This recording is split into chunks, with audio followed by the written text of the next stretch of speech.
चलिए एक और तस्वीर आपको दिखाते हैं गुनाह की।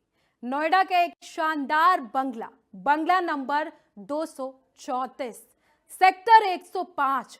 ये वो पता है जहां से ऑनलाइन पोर्नोग्राफी का धंधा चलाया जा रहा था। इसके तार विदेश तक जुड़े हैं। विदेशों से फंडिंग होती है, एक दो नहीं बल्कि 500 लड़कियां इस डर्टी पिक्चर में शामिल हैं। और इसके डायरेक्टर बंगला नंबर 234 में रहने वाले पति पत्नी थे। रिपोर्ट देखिए।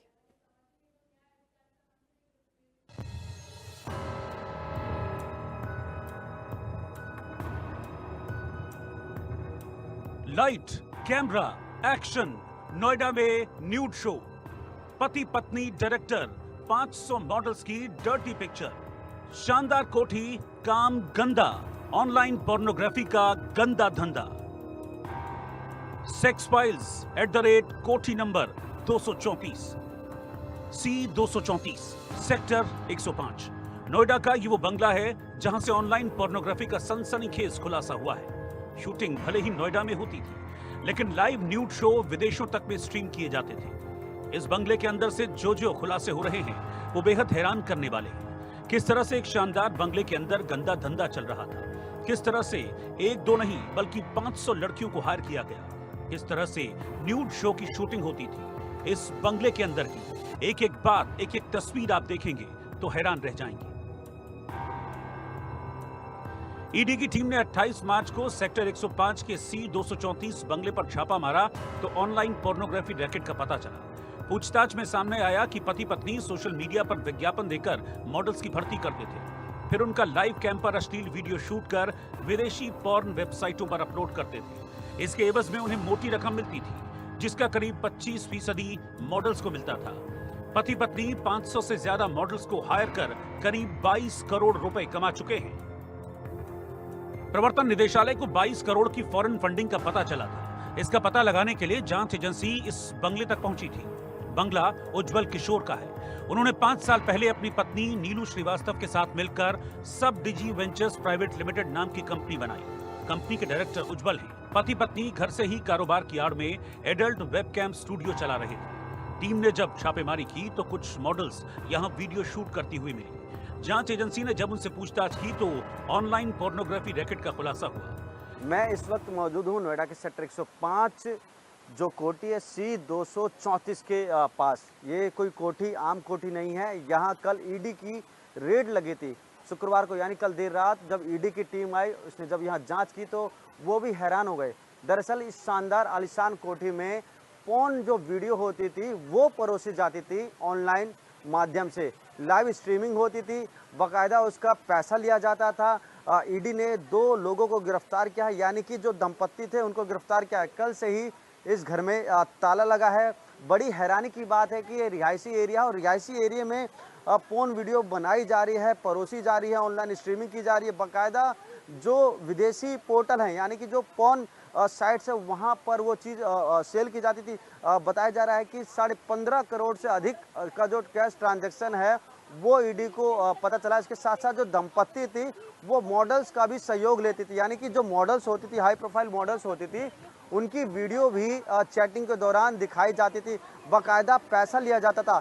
अगर 100% पेमेंट आती थी तो इसमें से 75% दंपत्ति अपने खाते में डालता था और बाकी जो पैसा था वो मॉडल्स को दिया जाता था। ईडी की छापेमारी में बंगले के ऊपरी हिस्से में एक प्रोफेशनल वेबकैम स्टूडियो मिला। स्टूडियो में हाईटेक सेटअप लगाया गया था, जहां से ऑनलाइन कंटेंट विदेशी साइटों को भेजा जाता था। उज्जवल किशोर ने ईडी को बताया कि उन्होंने साइप्रस की एक कंपनी टेक्नियस लिमिटेड के साथ समझौता किया। टेक्नियस लिमिटेड एक्स हैमस्टर और स्ट्रिप्टेड जैसी पॉर्न वेबसाइट चलाती है। नोएडा में देसी पॉर्न बनाकर ये कपल विदेशी वेबसाइट्स को भेजते थे। बदले में उनके अकाउंट में मोटी रकम भेजी जाती थी। कस्टमर का पैसा पहले क्रिप्टो करेंसी के जरिए टेक्नियस लिमिटेड के पास जाता, इसके बाद उज्जवल के पास भेजा जाता था। उज्जवल ने फेसबुक पर chepto.com नाम का एक पेज बनाया था, जिसमें मॉडलिंग के ऑफर दिए जाते थे और लड़कियों को मोटी सैलरी का लालच देकर हायर किया जाता था। दिल्ली एनसीआर की कई लड़कियों ने इस पेज के जरिए उनसे संपर्क किया था। जब वो नोएडा स्थित फ्लैट पर ऑडिशन देने पहुंचती तो आरोपी की पत्नी उन्हें इस पॉर्न रैकेट का हिस्सा बनने का प्रस्ताव देती थी। लड़कियों को 1 से 2 लाख रुपए महीना कमाने का लालच दिया जाता था। जांच एजेंसियों को शक है कि इस रैकेट के जरिए 500 से ज्यादा लड़कियों को हायर किया गया।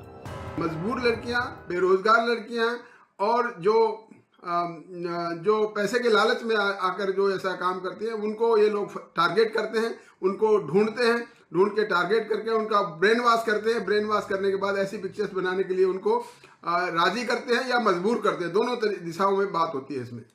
तो ये एक बड़ा जघन्य अपराध है। मैं समझता हूँ सामाजिक कुरीति है। इस प्रकार की पिक्चर बनाने वाले लोगों को सख्त से सख्त सजा दी जानी चाहिए।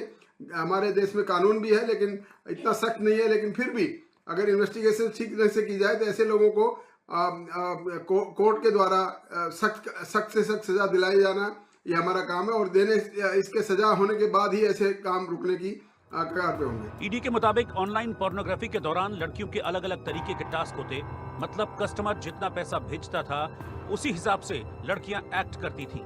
जैसे हाफ फेस शो जहां आधा चेहरा दिखता था, फुल फेस शो जहां पूरा चेहरा दिखता था, न्यूड कैटेगरी जिसमें लड़की पूरी तरह से नेकेड होती थी। इनके लिए ग्राहकों से अलग अलग रकम वसूली जाती थी। इस कमाई का 75% हिस्सा पति पत्नी के पास जाता था, जबकि 25% हिस्सा लड़कियों को मिलता था। इस मामले में ईडी जल्द ही और भी गिरफ्तारियां कर सकती है। नोएडा पुलिस भी इस मामले की जांच करेगी। ईडी ने इस दंपति के खिलाफ विदेशी मुद्रा अधिनियम फेमा के तहत कार्रवाई की है। फिलहाल जिस तरह से नोएडा में ऑनलाइन पोर्नोग्राफी के इस धंधे का खुलासा हुआ है, कहा यह भी जा रहा है कि इस डर्टी पिक्चर में कुछ ऐसे खुलासे होंगे जिसका ताल्लुक माया नगरी मुंबई से हो सकता है। Bureau report, India news.